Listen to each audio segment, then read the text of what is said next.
It was a Tuesday afternoon when it happened. The school hallways were quiet except for the occasional shuffle of papers and the distant sound of someone closing a locker. The principal was doing his usual walkthrough of the building, checking in on classes and making sure everything was running smoothly. He enjoyed these moments, seeing learning in action, watching students grow right before his eyes. As he turned the corner toward the English department, he heard something that made him stop in his tracks. A teacher's voice, sharp and cutting, rose above the usual classroom murmur. There was anger in it, something personal that didn't belong in a place of learning. The principal slowed his steps, not wanting to rush to judgment.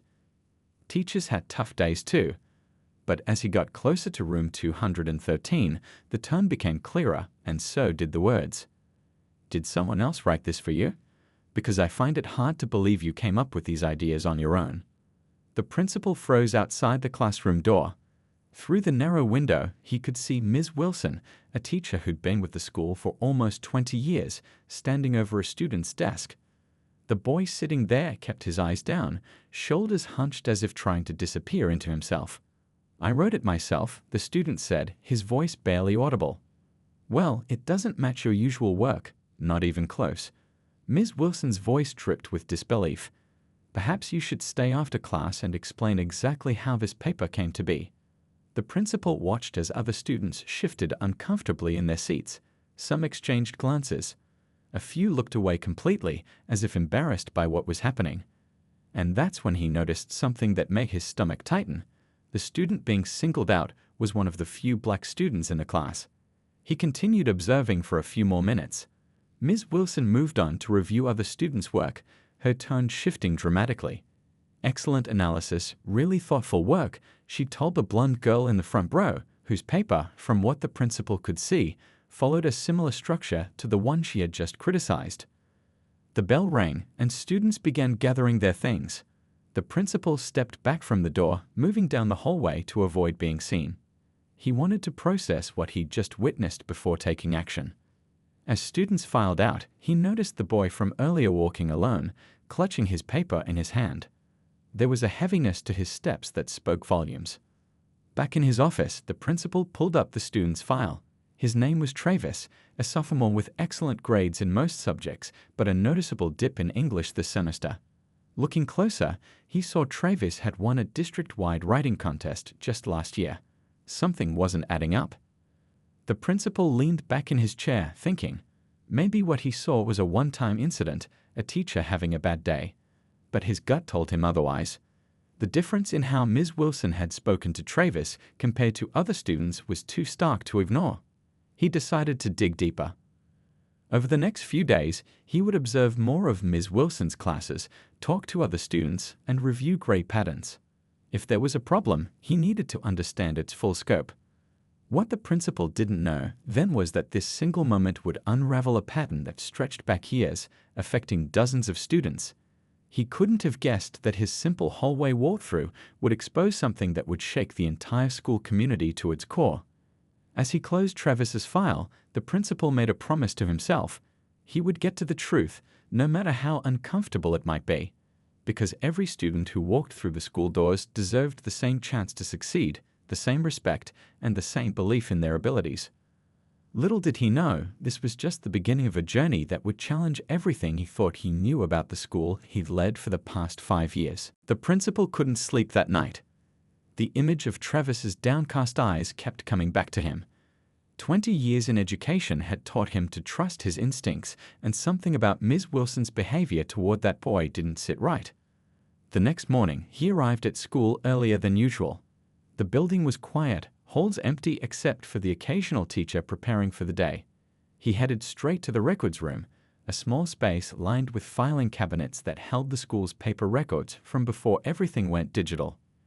"This might take a while," he mumbled to himself as he pulled open the first drawer.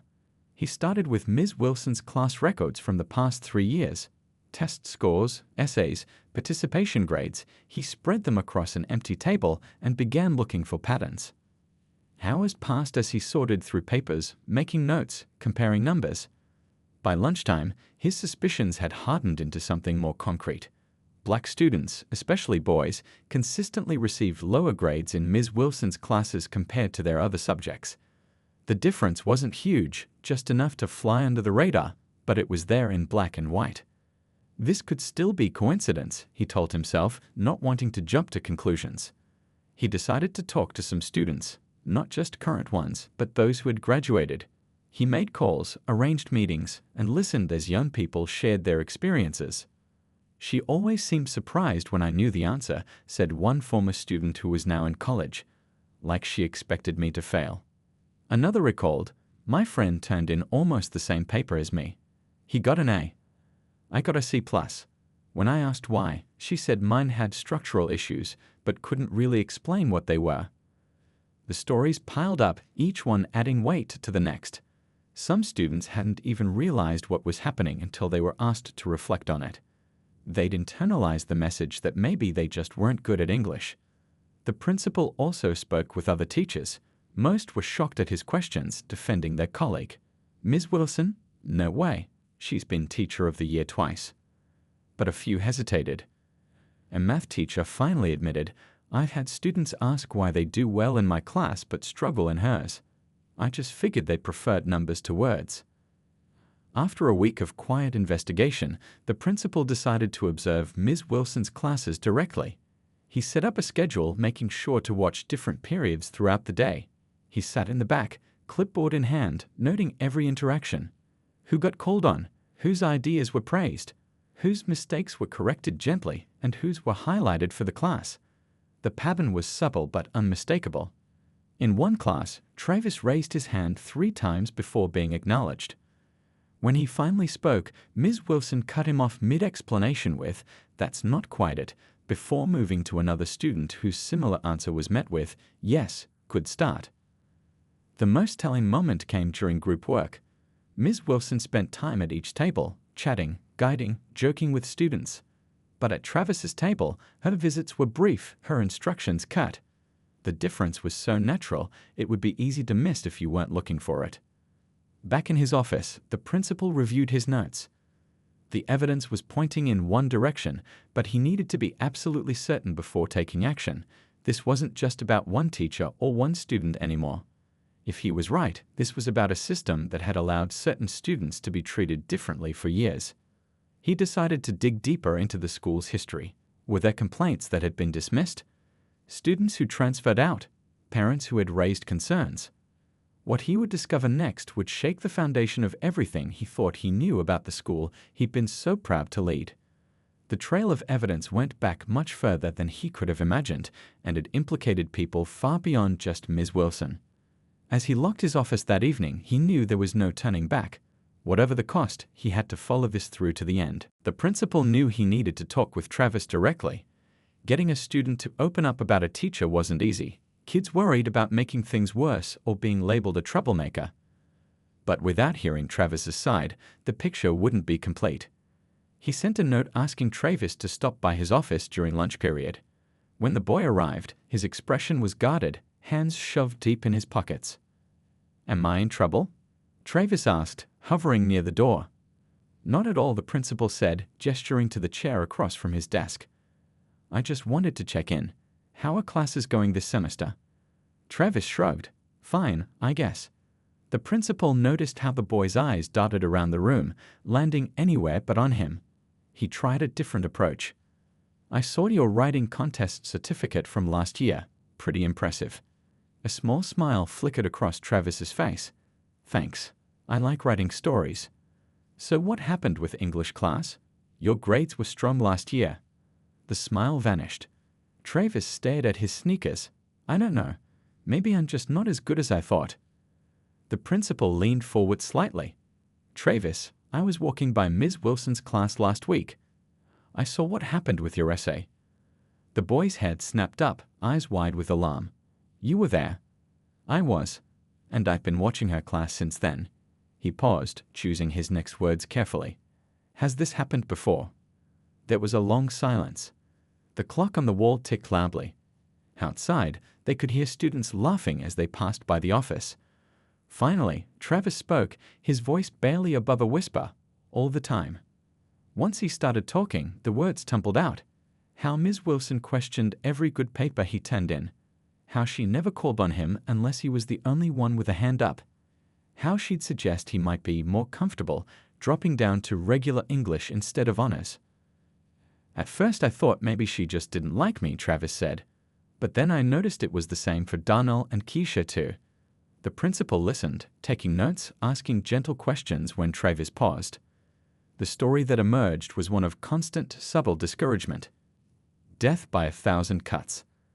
The worst part, Travis continued, gaining confidence as he spoke, was when she told me my vocabulary essay was surprisingly articulate. Like she was shocked I knew those words. He looked up, meeting the principal's eyes directly for the first time. My mom's a librarian. Our house is full of books. I've been reading since I was 4. The principal felt a knot form in his stomach. Did you ever tell anyone about this? Travis shook his head. Who would believe me? Ms. Wilson's been here forever. Everyone thinks she's great. His shoulders slumped. Besides, it's not like she's calling us names or anything. It's just the way she looks at us. The way she acts surprised when we do well. That still matters, the principal said firmly. Travis shrugged again. I started believing her, you know.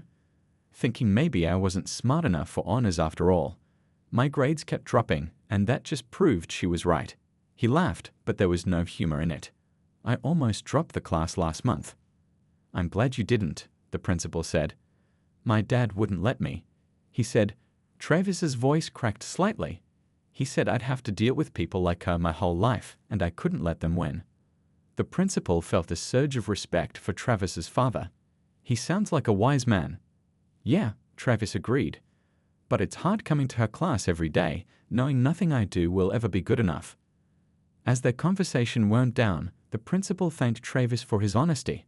The boy seemed lighter somehow, as if sharing his story had lifted some of the weight he'd been carrying. After Travis left, the principal sat alone, his notes spread before him. The student's account matched everything he'd observed and more. This wasn't just about grades anymore, it was about a young person's sense of self-worth being chipped away day after day. He picked up his phone. It was time to take this investigation to the next level. The principal stayed late that evening, long after the janitors had finished their rounds and the parking lot had emptied. With the school quiet, he headed to the basement storage room where older records were kept. Dust tickled his nose as he pulled open boxes labeled with years gone by. He wasn't sure what he was looking for until he found it, a thick folder marked Student Grievances 2010 to 2015. Inside were handwritten complaints, emails from parents, and notes from meetings that had taken place years before he arrived at the school. I can't believe this, he whispered as he flipped through page after page. There, in faded ink and crumpled papers, was a history he never knew existed. A dozen complaints against Ms. Wilson, spanning more than a decade, all from black families.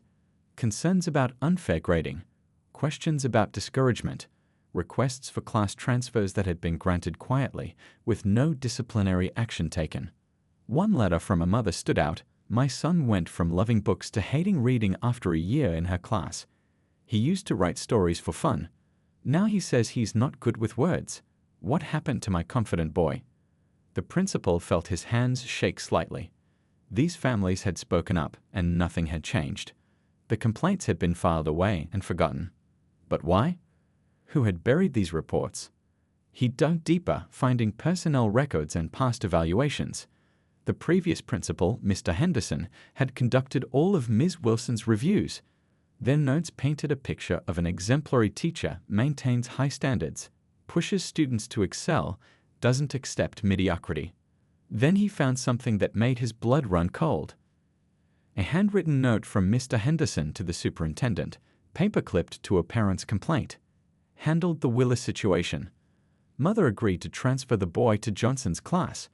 Reminded her that college applications are coming up and we wouldn't want any troublemaker notes in his permanent file. Wilson is one of our best. These kids just aren't used to being held to high standards. The principal sat back stunned. This wasn't just one teacher's bias. The system itself had been protecting her, dismissing valid concerns, even using threats to keep families quiet. He kept searching and found grade distribution reports. Year after year, White students in Ms. Wilson's classes averaged B+, while black students averaged C, despite similar grades in other subjects. The pattern was so consistent it couldn't possibly be chance. Around midnight, exhausted but unable to stop, he discovered an old thumb drive labeled W Recordings. Curious, he plugged it into his laptop. It contained audio files from a classroom observation project from 8 years ago. Teachers had agreed to be recorded for professional development purposes. He clicked on one file and heard Ms. Wilson's voice. "No, Thomas, that's not what the author was saying at all. Perhaps you should reread the chapter tonight." Her tone was dripping with condescension. "Another file, another class. Excellent insight, Katie. That's exactly the kind of deep thinking this novel requires." He listened to file after file, hearing the same pattern he'd witnessed himself just days ago. The evidence was overwhelming, and it went back years.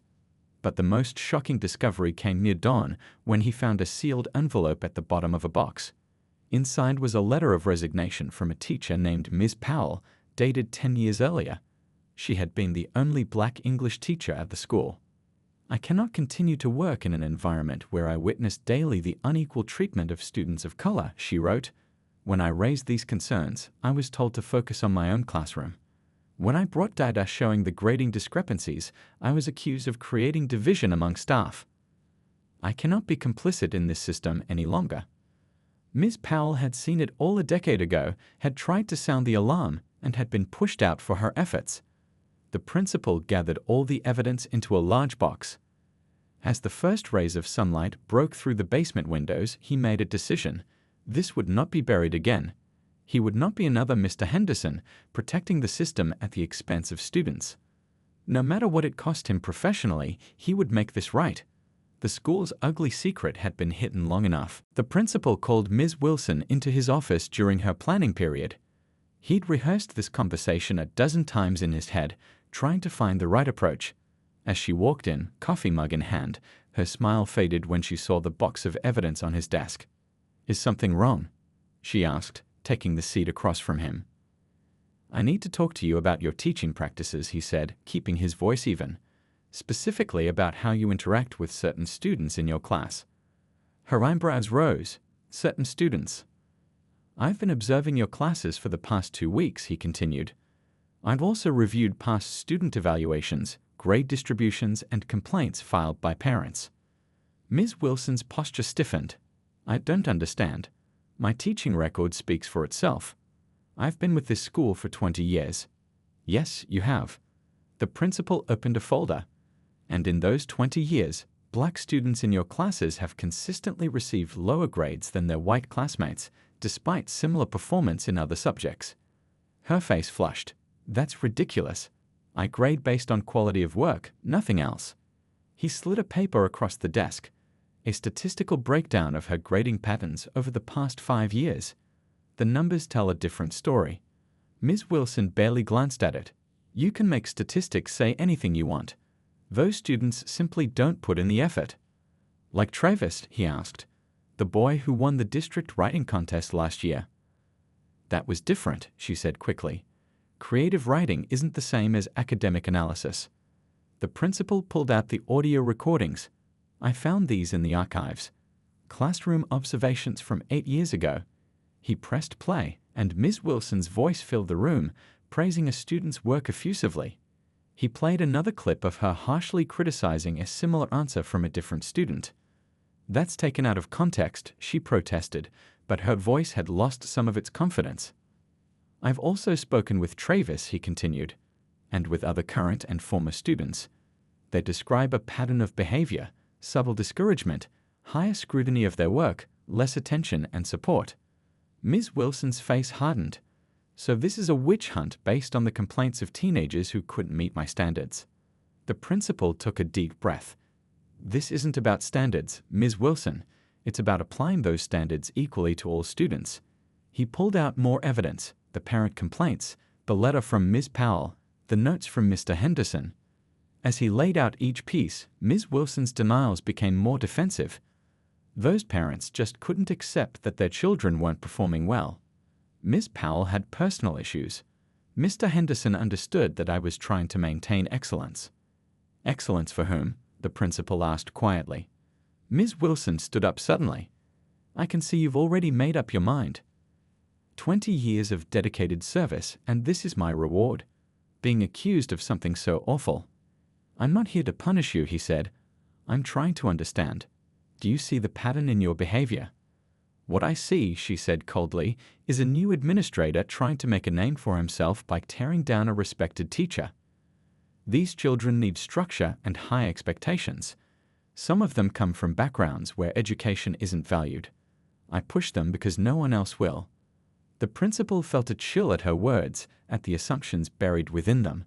That's not true, he said. Travis's mother is a librarian. Another student's father is a college professor.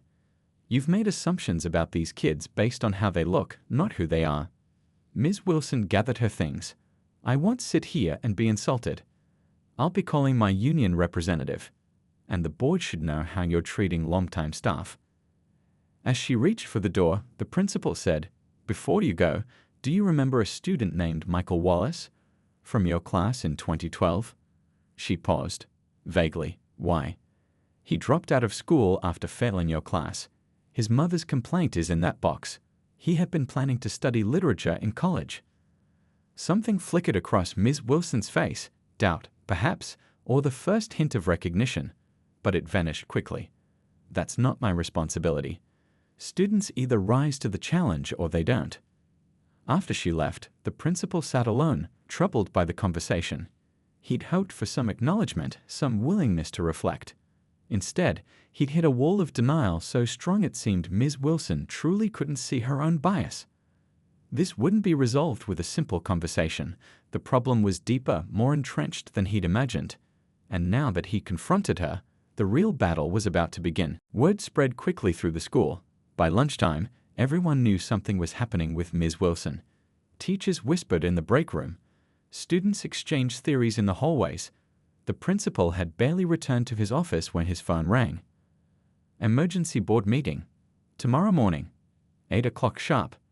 The superintendent's voice was clipped. The principal spent the night preparing, organizing his evidence, rehearsing what he would say. This wasn't just about one teacher anymore.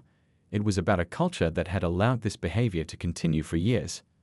The next morning, he walked into the conference room to find the 7 board members already seated. Ms. Wilson sat at one end with a man in a suit, her union representative. The superintendent nodded stiffly from the head of the table. Let's get started, said Mrs. Chen, the board president. We understand you've made some serious accusations against one of our most tenured teachers. Not accusations, the principal corrected. Observations backed by evidence. He placed his box on the table. I've compiled records spanning 15 years that show a consistent pattern of bias. Mr. Barton, a longtime board member, frowned. Bias is a strong word. It's the accurate word, the principal replied. He began laying out his case, the grade disparities, the student testimonies, the buried complaints, the revealing audio recordings. As he spoke, he watched their faces. Some showed shock, others discomfort. A few, like Mr. Barton, showed growing anger. This is a witch hunt, Mr. Barton interrupted. Ms. Wilson has given decades to this school. Her students consistently score above state averages on standardized tests. Some of her students do, the principal corrected. The data shows how white students outperform state averages by 15%. How black students underperform by 8%. Different students have different abilities, Ms. Wilson's representative interjected. You can't blame a teacher for that. The principal held up another chart. Except these same black students perform at or above average in other classes. The disparity exists only in Ms. Wilson's classroom. Mrs. Chen leaned forward. If what you're saying is true, why wasn't this addressed before? The principal slid Mr. Henderson's note across the table. As Mrs. Chen read it, her face paled. The previous administration was aware, he said quietly. They chose to protect the school's reputation over its students. The room fell silent. Then Travis's father stood up from the back row, where a small group of parents had gathered. The principal hadn't noticed them come in. My son used to love reading, he said, his deep voice steady. He wrote his first story when he was 6. Last month, he told me he's not good enough for advanced English.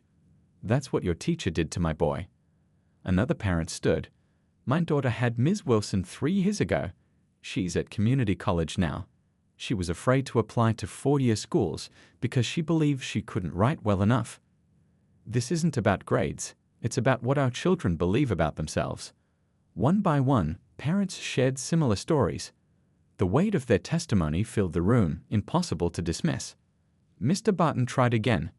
Even if there were unconscious biases at play, you can't destroy someone's career over this. We're talking about subtle things, not deliberate discrimination. Would you feel that way if it were your child? Asked Travis's father. The superintendent finally spoke. What exactly are you proposing? The principal took a deep breath. First, Ms. Wilson should be placed on administrative leave while we conduct a formal review.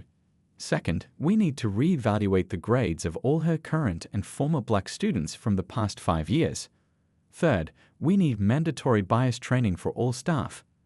That's outrageous, Ms. Wilson's representative protested. What's outrageous, shot back one mother, is that our children have been treated this way for years while everyone looked the other way. The debate raged for hours.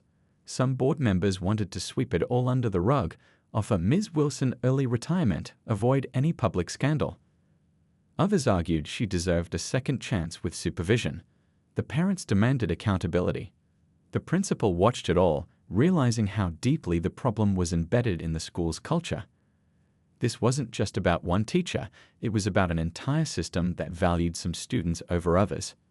As the meeting dragged into the afternoon, he noticed Travis and several other students waiting outside the conference room door. Whatever happened next would affect them most of all. The board eventually called for a vote. The principal held his breath as hands went up around the table. The future of his school and his own career hung in the balance. 6 months passed since the principal made those big changes at school. Everyone could feel the difference in the hallways. There was more laughter, more raised hands in classrooms, and a new feeling of trust growing between students and teachers. Mrs. Chen, who had once been so defensive about her teaching methods, surprised everyone with her willingness to change. At first, she would sit stiffly during the weekly training sessions, arms crossed and lips tight. But something shifted after the 3rd week when a young student shared a story about feeling invisible in class. That night, Mrs. Chen stayed late, reviewing old lesson plans and writing notes in the margins. The next morning, she asked the principal if they could talk. "I've been teaching for 25 years," she said, her voice softer than usual. "But yesterday was the first time I really saw some of my students." With help from Coach Taylor, the teacher mentor brought in to guide classroom improvements, Mrs. Chen transformed her teaching style. She started calling on all students equally, created study groups with diverse members, and developed a points system that rewarded thoughtful questions as much as correct answers. By month 4, her classroom had become the one other teachers would visit during their free periods, hoping to learn her techniques. The young boy who had been targeted, now in 11th grade, didn't just recover, he thrived. His science project on water quality in different city neighborhoods won the state competition. When a local reporter asked what inspired him, he mentioned the new student advocacy program. "I used to think no one would listen to kids like me," he told the newspaper. "Now I know my voice matters, and I'm making sure other kids know that too." The student advocacy program became the heart of the school's transformation. Every Wednesday afternoon, 30 students from different grades would meet in the library to discuss concerns and suggest improvements. They created a simple system where students could share experiences without fear. The group designed colorful boxes placed around the school where anyone could drop a note about problems or ideas. These notes weren't complaints, they were called growth opportunities. The principal made sure these suggestions received serious attention. When the advocacy group pointed out that the school's history textbooks barely mentioned civil rights leaders, the principal found room in the budget for supplemental materials. When they raised concerns about certain students always being picked last for teams in gym class, the PE teacher created a new rotation system that mixed abilities and built teamwork. Test scores that spring showed something remarkable. The achievement gap had narrowed significantly. Students who had previously struggled were now performing close to or at grade level. The school board, initially worried about controversy, now proudly shared these results at their meetings. At the district education conference, the principal presented their story to a packed room of educators from across the state. He didn't use complicated jargon or educational buzzwords. Instead, he simply shared what they had learned. What surprised me most wasn't finding bias in our school, he explained, showing a simple graph of the improved test scores. What shocked me was realizing how long we all been trained not to see it. The real hero of this story isn't me. It's every student who found the courage to speak up, every teacher brave enough to look in the mirror, and every parent who trusted us to do better. Schools from neighboring districts began sending staff to observe their methods. A video about their transformation received over 2 million views online. The State Department of Education provided funding to help expand the program to other schools. But the most meaningful moment came during graduation. The student council president, once shy and withdrawn in Mrs. Chen's class, stood confidently at the podium. Looking out at teachers, families, and classmates, she said simply, "Thank you for teaching us that learning isn't just about finding the right answers. Sometimes it's about asking better questions." The standing ovation lasted nearly 5 minutes.